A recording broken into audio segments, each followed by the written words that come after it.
తర్వాత కూడా ఓ cinema re release గురించి ఇంట్రెస్టింగ్ గా జనాలు ఎదురు చూస్తున్నారంటే ఆ మూవీకున్న క్రేజ్ ఎలాంటిదో స్పెషల్ గా మెన్షన్ చేయనక్కర్లేదు. ఎస్, ఇప్పటికే మీ గెస్సింగ్ కరెక్టే. మనం మాట్లాడుకోబోతుంది బాహుబలి రీ రిలీజ్ గురించి. Baahubali re release teaser release అయినప్పటి నుంచి మరింత హైప్ కనిపిస్తోంది. అక్టోబర్ 31 ఎప్పుడొస్తుందా అని వెయిట్ చేస్తున్నారు. రెండు సినిమాల్ని క్లబ్ చేసినప్పుడు రాజమౌళి ఎలాంటి మ్యాజిక్ క్రియేట్ చేస్తారో చూడటానికి రెడీ అవుతున్నారు జనాలు. వారి అంచనాలని పెంచేలాగే ఉన్నాయి రాజమౌళి మాటలు. రెండు భాగాలని కలిపితే 5 గంటల 27 నిమిషాల ఫుటేజ్ వచ్చిందట. దాన్ని ఎడిట్ చేయడమే పెద్ద టాస్క్ అంటున్నారు జక్కన్న. ఈ పార్ట్ ఉంచాలి, దేన్ని తీసేయాలి అనే విషయాన్ని టీంతో చర్చిస్తున్నాము అని చెప్తున్నారు. బాహుబలి ది ఎపిక్ నిడివి ఎంత ఉంటుందనేది రాజమౌళికి తప్ప ఇంకెవ్వరికీ తెలియదు అన్నది ఆ మధ్య రానా చెప్పిన మాట. ఇప్పుడు ఆ నిడివి గురించి అడిగితే కన్నా నిదురించరా సాంగ్ ఉండదు. ఇటు ప్రభాస్ తమన్నా మధ్యొచ్చే కొన్ని రొమాంటిక్ సీన్స్ ఉండవని హింట్ ఇచ్చేశారు జక్కన్న. ఒకవైపు మహేష్ మూవీని చేస్తూనే మరోవైపు బాహుబలి ది ఎపిక్ పనులు కూడా పర్యవేక్షణ చేయటం మామూలు విషయం కాదు. ఇంత మల్టీటాస్కింగ్ రాజమౌళికే సాధ్యమని చెప్పుకుంటున్నారు క్రిటిక్స్. సినిమా ఇండస్ట్రీ అంటేనే ట్రెండ్స్ మయం. ఎప్పటికప్పుడు కొత్త ట్రెండ్స్ ఏవో హల్చల్ చేయాల్సిందే, వాటిని ఆడియన్స్ నోటీస్ చేయాల్సిందే. రీసెంట్ గా అలాంటి ట్రెండింగ్ లో ఉందో టాపిక్, అందులోనూ అది పాటలకు సంబంధించిన టాపిక్ కావడంతో మరింత ట్రెండ్ అవుతుంది. పాటల ట్రెండ్ ఏంటో చూసేద్దాం, లెట్స్ గో. అత్యంత భారీగా ఖర్చు పెట్టి నానా హైరానా సాంగ్ ని తీశారంటూ ప్రీ రిలీజ్ టైంలో వార్తలు ట్రెండ్ అయ్యాయి. అయితే తీరా సినిమా విడుదలయ్యాక ఆ సాంగే కనిపించలేదు. అరే, ఆ సాంగ్ లేదేంటి అని అనుకున్నారంతా. ఆ ఇయర్ స్టార్టింగ్ లో ఆ ఒక్క పాట విషయంలోనే కాదు, ఆ తర్వాత కూడా చాలా పాటల విషయంలో ఇదే జరిగింది. రీసెంట్ గా కింగ్డమ్ రిలీజ్ కి ముందు వైరల్ అయిన సాంగ్ స్క్రీన్ మీద కనిపించలేదు. కుబేర సినిమా ప్రీ రిలీజ్ టైంలో ప్రమోషన్స్ కి బాగా పనికొచ్చిన సాంగ్ పిప్పి డుమ్ డుమ్. సినిమా నిడివి ఎక్కువగా ఉండడంతో ఈ సాంగ్ కి కత్తెరపడింది. అరే, రష్మిక మీద తెరకెక్కించిన ఆ పాటని ఎందుకు కట్ చేశారని ఫీల్ అయిన వాళ్ళు చాలా మంది ఉన్నారు.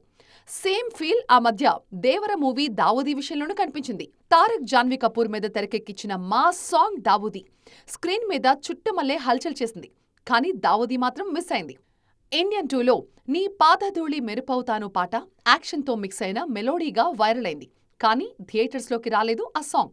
గతంలోనూ ఈ కల్చర్ అడపాదడపా కనిపించేది. కొన్నిసార్లు కట్ చేసిన పాటల్ని మూవీ రిలీజ్ అయిన కొన్నాళ్లకు యాడ్ చేసే కల్చర్ కనిపిస్తోంది. మరికొందరు మాత్రం జస్ట్ ఆ సాంగ్స్ ని అలాగే వదిలేస్తున్నారు. అంతంత ఖర్చు పెట్టి జస్ట్ అలా వదిలేయడం ఎందుకు? ముందే ఒక ఆలోచనతో తెరకెక్కిస్తే సరిపోతుంది కదా అనే ఉచిత సలహాలు కూడా అందుతున్నాయి ఔత్సాహికుల నుంచి. వాడి చర్యలు ఊహాతీతం అంటారు కదా, అలా ఉంది నాగ్ అశ్విన్ మూవ్స్ చూస్తుంటే. ఓవైపు అత్యంత భారీ సినిమా ప్రీ ప్రొడక్షన్ పనులు, మరోవైపు సూపర్ స్టార్ తో డీలింగ్స్, ఇంకోవైపు క్యూట్ సినిమాను లైన్లో పెడుతున్న తీరు. నాగ్ అశ్విన్ ఇప్పుడు టాక్ ఆఫ్ ది టౌన్ అవుతున్నారు. ఆ డీటెయిల్స్ చూసేద్దాం, లెట్స్ గో. కల్కి సినిమాతో ఒక్కసారిగా హోల్ ఇండియా చూపుని తన వైపు తిప్పుకున్న డైరెక్టర్ నాగ్ అశ్విన్. అసలు ఆ లోకమేంటి, ఆ వెహికల్స్ ఏంటి, మనం చూస్తున్నది ఇండియన్ సినిమానేనా? మంచి విజన్ ఉన్న డైరెక్టర్ అని పేరు తెచ్చుకున్నారు నాగి. కల్కి సీక్వెల్లో ఇంకెన్ని విజువల్ వండర్స్ ని పరిచయం చేస్తారోనని వెయిట్ చేస్తున్న వారి సంఖ్య చాలా ఎక్కువే ఉంది. ప్రభాస్ ప్రస్తుతం అదర్ ప్రాజెక్ట్స్ తో బిజీగా ఉన్నారు. ఆల్రెడీ సెట్స్ మీద 2 సినిమాలున్నాయి. ఇవి కాకుండా స్పిరిట్ చెయ్యాలి. ఆ తర్వాతే నాగికి కాల్ షీట్ ఇచ్చేది. సో ఆలోపే సూపర్ స్టార్ రజనీకాంత్తో సినిమా చేయడానికి ఒక లైన్ ప్రిపేర్ చేసి నెరేషన్ ఇచ్చేశారట నాగ్ అశ్విన్. ప్రస్తుతం జైలర్ 2 పనులతో బిజీగా ఉన్నారు రజనీకాంత్. జైలర్ కంప్లీట్ కాగానే లోకేష్ కనగరాజ్తో మరో సినిమా చేస్తారన్న టాక్ ఉంది. సో రజనీ కాల్ షీట్స్ కూడా ఇప్పుడప్పుడే అందుబాటులో లేవు. ఆ టైంలోనే మరో క్యూట్ సినిమా చేయాలని డిసైడ్ అయిపోయారు. తన కెరియర్ ని ఇంత దూరం తీసుకొచ్చింది బ్యూటిఫుల్ కాన్సెప్ట్సే అనే సంగతిని పదే పదే చెప్తుంటారు నాగి. అయితే లేటెస్ట్ గా ఆయన చేయబోతున్న సినిమా ఫీమేల్ ఓరియంటెడ్ అని తెలుస్తోంది. అయితే అది మహానటి తరహాలో భారీ స్కేల్లో ఉంటుందా, లేకపోతే చిన్న కాన్సెప్ట్ ని క్యూట్ గా డీల్ చేస్తారా అనే క్యూరియాసిటీ మాత్రం జనాల్లో బాగా కనిపిస్తోంది. మహా అవతార్ నరసింహ కలెక్షన్లు మైండ్ బ్లోయింగ్ అంటున్నారు ట్రేడ్ పండిట్స్. హిందీ బెల్ట్ లో కలెక్షన్లు ఈ రేంజ్ లో ఉండడం చూస్తుంటే పర్ఫెక్ట్ సినిమాలు తీస్తే అవి యానిమేషన్ అయినా సరే థియేటర్లకు జనాలు ఏ రేంజ్ లో క్యూ కడుతున్నారో అర్థమవుతుందంటున్నారు. అప్కమింగ్ భక్తి కంటెంట్ మీద ఈ సందర్భంగా మరింత ఫోకస్ పెరుగుతోంది. మహా అవతార్ నరసింహ ఫ్రాంచైజీలో నెక్స్ట్ చాప్టర్ల కోసం వెయిటింగ్ కంటిన్యూ అవుతోంది. మరోవైపు రామాయణ సినిమా నుంచి ఫస్ట్ పీస్ వచ్చేశాక ఒక్కసారిగా అటువైపు చుట్టూ మొదలు పెట్టేశారు మూవీ లవర్స్. సిల్వర్ స్క్రీన్ మీద గ్రాండ్ స్కేల్తో ఫుల్ విజువల్ ఎఫెక్ట్స్తో మన పురాణాలను చూడటం నిజంగా బెస్ట్ ఫీల్ అని చెప్పుకుంటున్నారు. సంక్రాంతికి పెద్ద సినిమాలు ఎన్ని ఉన్నా హనుమంతుడిని నమ్ముకుని హనుమాన్ని రిలీజ్ చేశారు ప్రశాంత్ వర్మ. ఇప్పుడు ఆ ఫ్రాంచైజ్ లో ఆయన తెరకెక్కిస్తున్న మూవీ జై హనుమాన్. ఈసారి స్క్రీన్ మీద రిషబ్ శెట్టిని చూడటానికి రెడీగా ఉన్నారు రామభక్తులు. రిషబ్ శెట్టి పేరు వినగానే జస్ట్ జై హనుమాన్ మాత్రమే కాదు, కాంతారా సినిమా కూడా గుర్తుకొస్తుంది. రియల్ బ్లాక్ బస్టర్ మూవీగా పేరు తెచ్చుకుంది కాంతారా. ఈ డివైన్ బ్లాక్ బస్టర్ కి పర్ఫెక్ట్ ప్రీక్వెల్ అక్టోబర్ లో ప్రేక్షకుల్ని పలకరించబోతోంది. మన దగ్గర నాగ చైతన్య నటిస్తున్న నెక్స్ట్ సినిమాల్లో కూడా పురాణాల టచ్ ఉంటుందనే మాట వినిపిస్తోంది. గుహలు, నిధుల చుట్టూ సినిమా సాగినా డివైన్ టచ్ కూడా ఉంటుందనేది ఇండస్ట్రీ టాక్.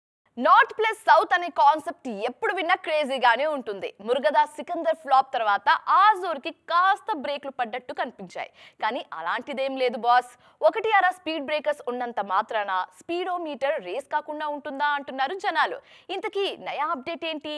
షేర్ షా సినిమాని north audience Siddharth Malhotra, Kiara Advani, army families మాత్రమే కాదు, సగటు సినీ లవర్స్ ఎవరూ కూడా అంత తేలిగ్గా మర్చిపోలేరు.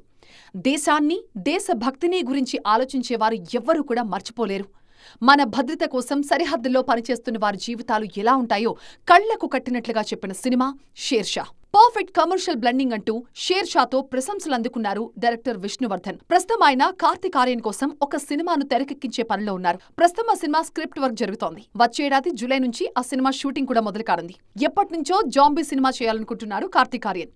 సరిగ్గా అలాంటి స్క్రిప్టే చెప్పారట విష్ణువర్ధన్. చేతిలో ఉన్న సినిమాలు కంప్లీట్ కాగానే ఆ జాంబీ మూవీ కోసం ప్రిపేర్ కావాలని ఫిక్స్ అయ్యారట కార్తీక్. జాంబీ కాన్సెప్ట్లు నార్త్ లో మెల్లిగా ట్రెండ్ లోకి వచ్చే సూచనలు కనిపిస్తున్నాయి. ప్రస్తుతం సెట్స్ మీద ఉన్న సినిమాలు పూర్తి కాగానే రణ్వీర్ సింగ్ టేకప్ చేసే ప్రాజెక్ట్ కూడా జాంబీ జోన్రానే అనే సమాచారం అంతోంది నార్త్ నుంచి. సో చూసారుగా, ఇది ఇవాల్టి సైమా 2.0 ముచ్చట్లు. మరిన్ని ఇంట్రెస్టింగ్ అండ్ ట్రెండింగ్ టాపిక్స్ తో మళ్ళీ కలుద్దాం. Till then keep watching TV9. Bye bye.